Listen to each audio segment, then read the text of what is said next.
Well, good morning, everybody. It's Sunday, and that means it's time to preview another chapter of A Paralyzing Redemption. But before we go to chapter 7, just a few updates. Last weekend was amazing.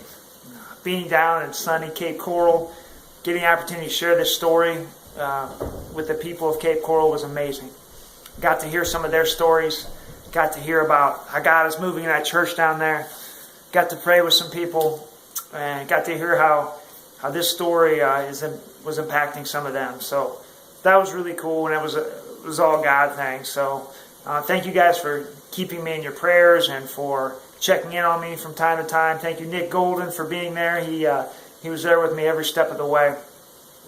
So that was great. Looking forward to going back soon.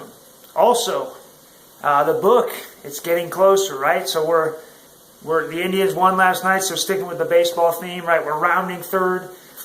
We're getting ready for home here. I was actually working on the book cover this past weekend and submitting some ideas for that. I submitted my final edit to my publisher, and it's looking like it's going to be out maybe a couple months early. So that's great. So I need you guys to start putting the word out, start sharing this, sharing the Facebook page, and just letting everybody know that it's going to be coming.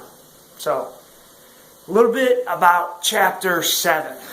Chapter 7 is probably one of my favorites in the book. Chapter 7 is all about my new life. It kind of picks up right at the end of Chapter 6 where I'm in the hospital. I had just been told this devastating news that I'm probably never going to walk again. And I had this emergency surgery. And they go in through my neck and they put all these screws and metal and cadaver bones. They put all this stuff in me. And they sew me back up, and then they ship me off to Metro Health Medical Center in Cleveland, Ohio. And basically say good luck. And I know that some of you guys were there and you were with me every step of the way, so you remember this. So just a couple stories that I remember from being at Metro, and my initial kind of shock of being there was I remember when I got to the hospital, they wheeled me up to floor number 7, which was the rehab floor. And I just remember the smell and the feel of everything. It was a dark, it's hard to explain. It was like a dark feeling. And everywhere I was looking, it was like there wasn't a lot of hope. There wasn't a lot of happiness.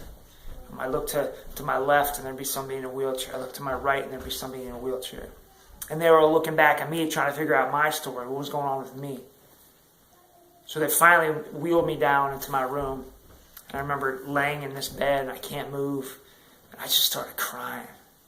And guys, I was like so mad at God at this point because I didn't understand what was happening. I remember thinking to myself, man, God, I did my part. I prayed. I asked for a change. How can this be a part of your plan? See, I had the plan. Right? I was going to finish at Akron. I was going to go play professional ball. I was going to get married and retire someplace warm with a lot of money. Right? That was my plan. But God, He had a different plan. So this chapter kind of highlights my journey inside the hospital. I remember that the next day, they don't waste much time up there. The next day, they kind of put me right into rehab. And it was really difficult for me because I was paralyzed. So I was completely dependent on other people to do everything for me. I couldn't brush my teeth. I couldn't go to the bathroom. I couldn't get dressed. Couldn't do anything. I always had to have somebody helping me. And that was hurtful for me. And I became lost, and I became sad. I became really depressed.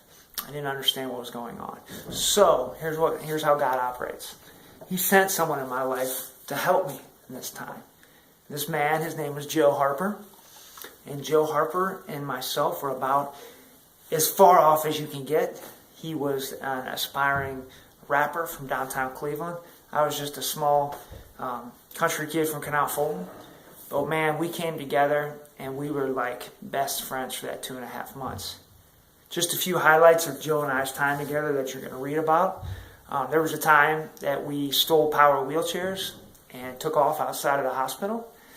There was another time where we decided to have a party inside of my room. Then there was another time, for whatever reason, we decided that we were going to leave our floor and go and find the morgue. it sounded good at 21. So those are just a few of the stories that you're going to read about. But I know that God sent Joe into my life to help me, to be 21 years old, and to be that immature kid, and to help me as he was helping the physical sense. So these are just a few of the stories that's going on in chapter 7. So this is a really good chapter, very entertaining chapter. But you can see that God's starting to chisel away at my heart here. And he's starting to form me into the person who he created me to be. So stay with me. Start sending this thing out. Let's get the word out. And I'm so excited that you guys have stuck with me.